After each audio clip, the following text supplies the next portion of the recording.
students, welcome to my online study channel, The Education Planet। कैसे हैं आप लोग? आशा करता हूँ अच्छे ही होंगे और घर पे खूब पढ़ाई भी कर रहे होंगे। तो खूब मन लगाकर पढ़िए। इसी शुभकामना के साथ मैं शुरू करता हूँ आज का ये वीडियो। तो आज मैं आपको दर्पण और इसके प्रकार के बारे में बताने वाला हूँ। तो चलिए जानते हैं कि ये दर्पण क्या चीज़ है। तो सबसे पहले मैं आपको इसकी परिभाषा बता दूं। किसी पारदर्शी पदार्थ का वह टुकड़ा जिसका एक भाग रंजित किया गया हो, अर्थात पॉलिश किया गया हो, तथा दूसरा भाग प्रकाशीय किरणों का परावर्तन करता हो, दर्पण कहलाता है। दर्पण को ही इंग्लिश में मिरर कहते हैं। आप सभी सुबह सुबह उठते ही सबसे पहले अपना चेहरा कांच के एक टुकड़े में देखते हैं, जिसमें आपको अपना ही प्रतिबिंब दिखाई देता है। वही कांच का टुकड़ा दर्पण होता है। तो उम्मीद करता हूं आप सभी दर्पण के बारे में समझ गए होंगे। अब बात करते हैं इसके प्रकारों की। तो दर्पण मुख्यतः दो प्रकार के होते हैं। पहला समतल दर्पण, जिसे इंग्लिश में प्लेन मिरर कहा जाता है, जबकि दूसरा गोलीय दर्पण, जिसे इंग्लिश में स्फेरिकल मिरर कहा जाता है। तो दोनों के बारे में बारी बारी से जानते हैं। तो सबसे पहले मैं आपको समतल दर्पण के बारे में बताता हूं। तो समतल दर्पण किसे कहते हैं, ये प्रश्न आपके मन में जरूर आ रहा होगा। तो मैं बता दूं कि किसी समतल एवं पारदर्शी पदार्थ का वह टुकड़ा जिसका एक भाग रंजित किया गया हो एवं दूसरा भाग प्रकाशीय किरणों को परावर्तित करता हो, समतल दर्पण कहलाता है। तो इसे समझने के लिए मैंने एक बहुत ही आसान किरण आरेख बनाया है, जिसे मैं आपको अभी समझाने वाला हूं। तो चलिए समझते हैं समतल दर्पण के किरण आरेख को। डियर स्टूडेंट्स, आप सभी देख रहे होंगे कि ये कांच का पारदर्शी टुकड़ा है जिसका एक भाग रंजित किया गया है। रंजित किए गए भाग को ही रंजित सतह कहते हैं। और अब दूसरा भाग प्रकाशीय किरणों को परावर्तित कर सकता है, अतः इस दूसरे भाग को परावर्तक सतह कहते हैं। ठीक है।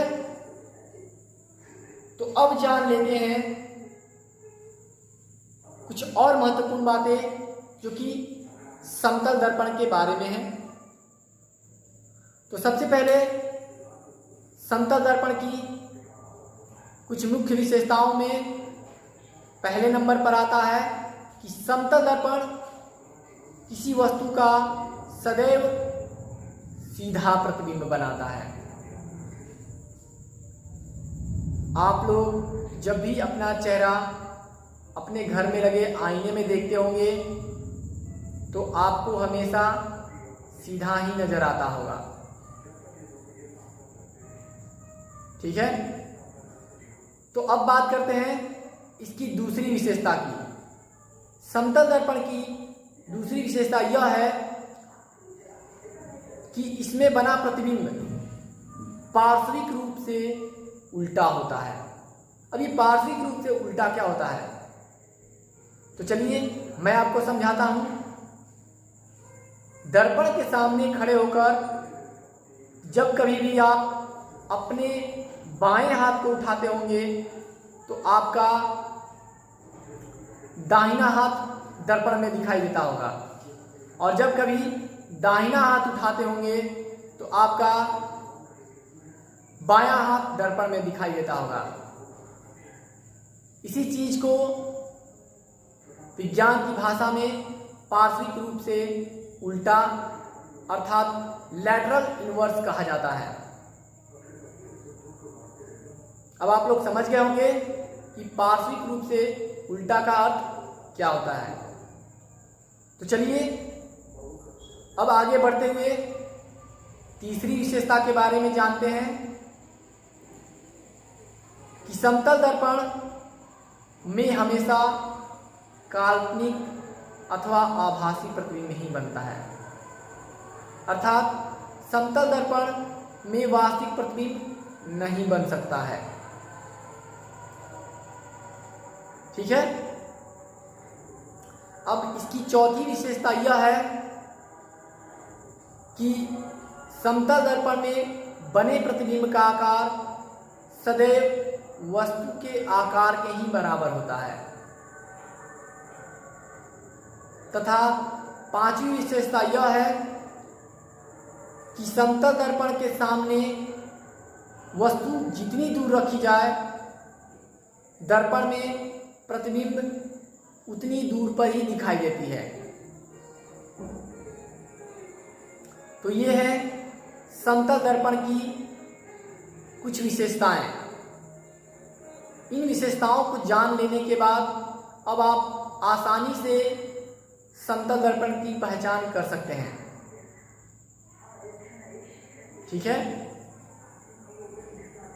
तो चलिए अब हम चलते हैं गोलीय दर्पण के पास। अब ये गोलीय दर्पण क्या चीज है? तो इसके नाम में ही गोलीय शब्द लगा हुआ है। इससे आप लोग समझ ही गए होंगे कि शायद यह दर्पण गोल होता होगा।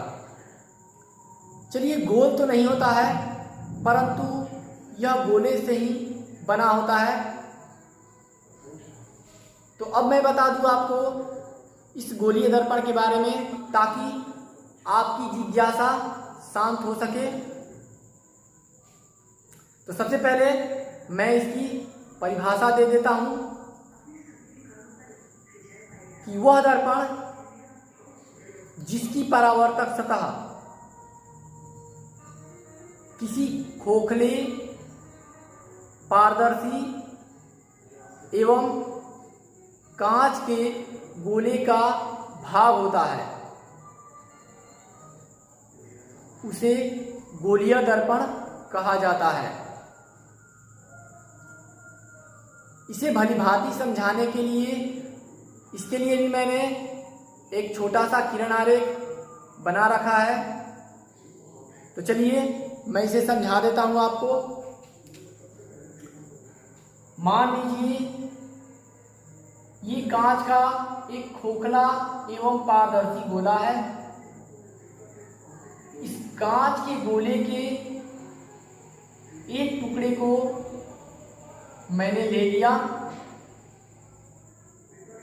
और इसके एक भाग को, धंसे हुए भाग को रजतित कर दिया। स्पष्टतः अब ये भाग प्रकाशीय किरणों को परावर्तित कर सकेगा। तो यदि परावर्तन का गुण इसमें आ गया तो अब हम कह सकते हैं कि यह एक दर्पण बन गया। और चूंकि गोले का एक भाग है अतः यह गोलीय दर्पण कहलाता है। इसी प्रकार से हम इसी गोले के एक और टुकड़े को लेते हैं और इस बार इसे बाहर से अर्थात इसके उभरे हुए भाग को रजतीत करते हैं और हम पाते हैं कि इसका परावर्तक सतह इस बार ढसा हुआ भाग है। तो इस तरह ये एक और गोलीय दर्पण बन गया। तो अब आप लोग देख रहे होंगे कि दो प्रकार के गोलीय दर्पण आपके सामने बने हुए हैं। तो अब आप लोग समझ ही गए होंगे कि गोलीय दर्पण दो प्रकार के होते हैं। ठीक है, तो अब मैं इन दोनों प्रकारों को आपको विस्तृत रूप से समझाऊंगा। अब मैं आपको गोलीय दर्पण के बारे में विस्तृत रूप में बताता हूं, और इसके लिए मैंने एक किरण आरेख खींचा है ताकि आप लोग ठीक ढंग से गोलीय दर्पण के बारे में समझ सकें। तो चलिए समझते हैं गोलीय दर्पण को। मान लीजिए ये कांच का पारदर्शी एवं खोखला गोला है। तो स्पष्ट है कि यदि यह गोला है तो उसका एक केंद्र तो होगा ही। इसके अलावा गोले की त्रिज्या होगी किसी भी डायरेक्शन में, किसी भी दिशा में। तो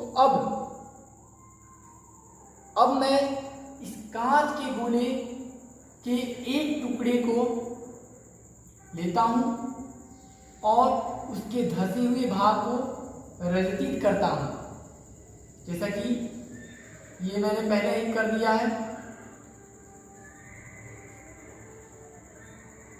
और रचित करने के उपरांत ये एक प्रकार का दर्पण बनता है।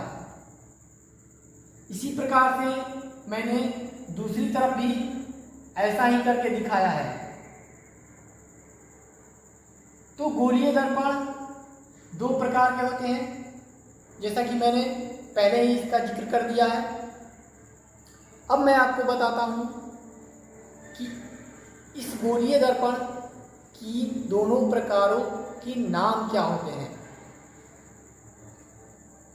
तो बहुत ही आसान चीज है, आप लोग ध्यान से सुनते रहिए, देखते रहिए, सारी बातें समझ में आ जाएंगी। तो इस दर्पण में आप लोग देख रहे हैं कि इस दर्पण की परावर्तक सतह जो कि इस तरफ है वो उभरी हुई है, उठा हुआ है। तो इसका परावर्तक तल उठा होने के कारण ही इसे उत्तल दर्पण कहा जाता है। अर्थात हम कह सकते हैं कि वह गोलीय दर्पण जिसका परावर्तक सतह उठा हुआ तल हो, उठा हुआ भाग हो, उसे उत्तल दर्पण कहा जाता है। उत्तल दर्पण को अंग्रेजी में कन्वेक्स मिरर कहा जाता है। ठीक है, अब हम जानते हैं इस दर्पण के बारे में। इस दर्पण का परावर्तक सतह धंसा हुआ भाग है, अर्थात इस तरफ। तो जिस दर्पण का परावर्तक सतह धंसा हुआ भाग होता है उसे ही अवतल दर्पण अर्थात कनकेव मिरर कहा जाता है। अब आप लोग समझ गए होंगे कि गोलीय दर्पण दो प्रकार के होते हैं, पहला उत्तल दर्पण तथा दूसरा अवतल दर्पण। तो चलिए आगे बढ़ते हैं। अब मैंने यहाँ पे और भी बहुत सारी चीजें लिखी है, तो अब मैं इनके बारे में आपको समझा दूं। जैसा कि मैंने पहले ही बताया था कि इस बिंदु को हम इस गोले के लिए केंद्र कहते हैं, परंतु जब इस गोले से दर्पण बना दिया जाता है तो उस दर्पण के लिए इस गोले का केंद्र ही वक्रता केंद्र कहा जाता है। वक्रता केंद्र, सेंटर ऑफ कर्वेचर, इसलिए इसे एक अक्षर C से सूचित किया जाता है। ठीक है, तो ये वक्रता केंद्र दोनों ही प्रकार के दर्पणों के लिए वक्रता केंद्र कहलाता है। और इसे हम लोग अंग्रेजी के एक अक्षर सी से सूचित करते हैं। अब बारी आती है वक्रता त्रिज्या की। ये वक्रता त्रिज्या क्या है? तो उसकी परिभाषा भी बिल्कुल इसी प्रकार से हम दे सकते हैं कि गोलीय दर्पण जिस गोले का भाग होता है उस गोले की त्रिज्या को ही गोलीय दर्पण की वक्रता त्रिज्या कहते हैं। ठीक है, तो इस P से लेकर इस C तक जो है वो उत्तल दर्पण के लिए वक्रता त्रिज्या है, और इस P से इस C तक जो लाइन है, जो दूरी है, वो अवतल दर्पण के लिए वक्रता त्रिज्या है। इसलिए मैंने इसे इस तरह एरो द्वारा दिखाया है। अब बात करते हैं इस P की। ये P क्या चीज है? तो दोनों प्रकार के दर्पणों के मध्य बिंदु, अर्थात कह सकते हैं कि गोलीय दर्पण के मध्य बिंदु को ही गोलीय दर्पण का ध्रुव कहा जाता है, और इसे P से सूचित किया जाता है। इसे P से इसलिए सूचित किया जाता है क्योंकि P फॉर होता है पोल, और पोल का हिंदी ही ध्रुव होता है। ठीक है, और अब गोलीय दर्पण का सबसे मुख्य पद, जिसका नाम है मुख्य अक्ष।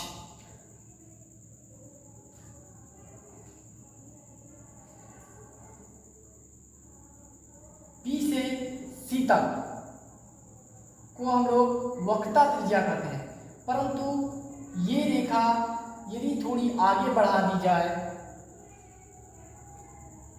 तो इस पूरी रेखा को ही हम लोग मुख्य अक्ष कहते हैं।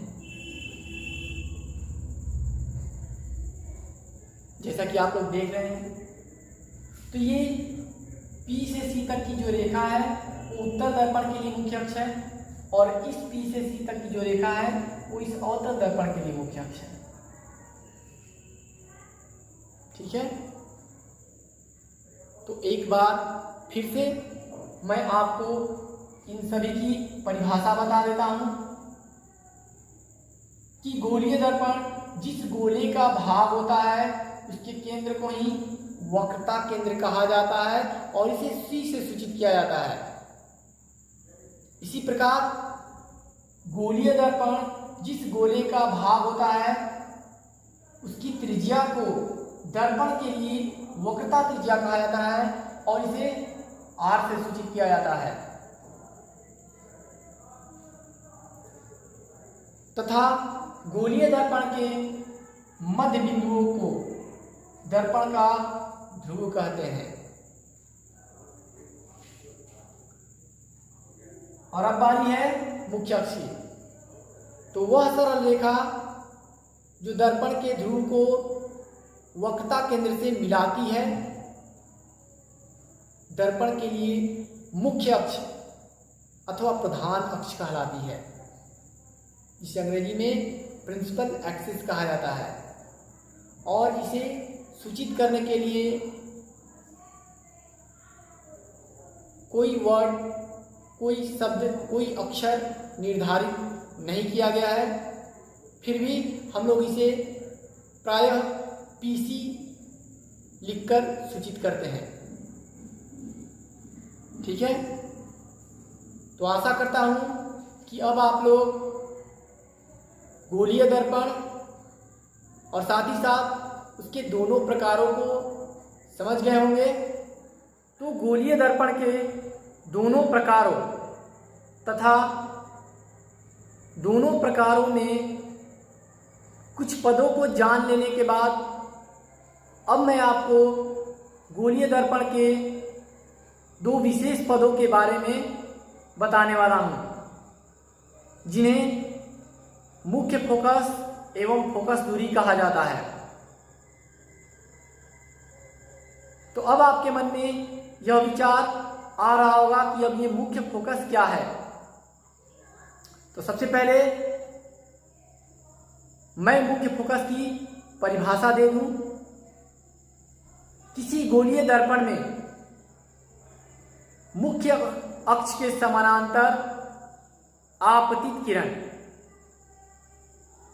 दर्पण से परावर्तन के बाद जिस बिंदु पर मिलती है अथवा मिलती हुई प्रतीत होती है, उस बिंदु को ही दर्पण के लिए फोकस या मुख्य फोकस कहा जाता है। तो आइए इस बात को इस किरण आरेख की मदद से समझते हैं। जैसा कि मैंने परिभाषा में बताया कि गोलीय दर्पण के मुख्य अक्ष के समानांतर कोई किरण आपतित होती है, तो दर्पण से परावर्तन के बाद, दर्पण से परावर्तन, और फिर यहां पे भी देखते हैं कि दर्पण से परावर्तन, इस दर्पण में किरण ऊपर की ओर जा रही है क्योंकि यह उत्तल दर्पण है, और उत्तल दर्पण का यह गुण होता है कि वह किरणों को फैला देता है, और अवतल दर्पण का यह गुण होता है कि वह परावर्तित किरणों को एक बिंदु पर फोकसित करने का प्रयास करता है। जैसा कि आप लोग देख रहे हैं कि उत्तल दर्पण में किरण ऊपर की ओर जा रही है और अवतल दर्पण में नीचे की ओर आ रही है। ठीक है, तो यदि इस किरण को, इस परावर्तित किरण को कोई व्यक्ति देखता है तो उसे ऐसा प्रतीत होता है कि ये किरण दर्पण के पीछे मुख्य अक्ष के किसी बिंदु से आ रही है।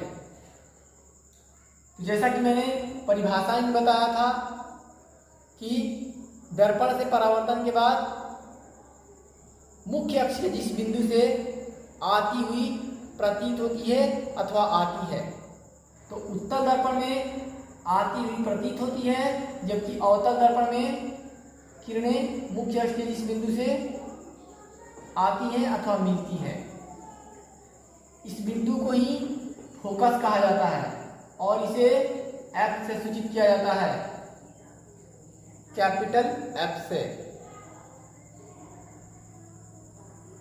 तो अब आप लोग मुख्य फोकस की परिभाषा समझ गए होंगे, और दूसरे पद का नाम है फोकस दूरी अथवा फोकसांतर, जिसे अंग्रेजी में हम लोग फोकल लेंथ कहते हैं। तो आइए उसे भी इस किरण आरेख पर समझ लेते हैं। जैसा कि मैंने पहले ही बताया था कि दर्पण के मध्य बिंदु को ध्रुव कहा जाता है, और अभी अभी मैंने आपको बताया कि इस बिंदु को एक कहते हैं जिस पर किरणें मिलती है या मिलती हुई प्रतीत होती हैं, फोकस। तो इन दोनों किरणों के, इन दोनों बिंदुओं के बीच की दूरी को ही फोकस दूरी कहते हैं। ये उत्तल दर्पण में फोकस दूरी है और ये अवतल दर्पण में फोकस दूरी है। फोकस दूरी को भी F से सूचित करते हैं, परंतु इसे स्मॉल लेटर से सूचित करते हैं। तो अब मैं आपको इसकी स्पष्ट परिभाषा बता दूं कि किसी गोलीय दर्पण के ध्रुव एवं फोकस के बीच की दूरी को ही फोकस दूरी अथवा फोकसांतर कहते हैं। आशा करता हूं कि आप ये दोनों पद, मुख्य फोकस एवं फोकस दूरी, भली भांति समझ गए होंगे। तो इसी के साथ आज का ये वीडियो पूरा हुआ। धन्यवाद।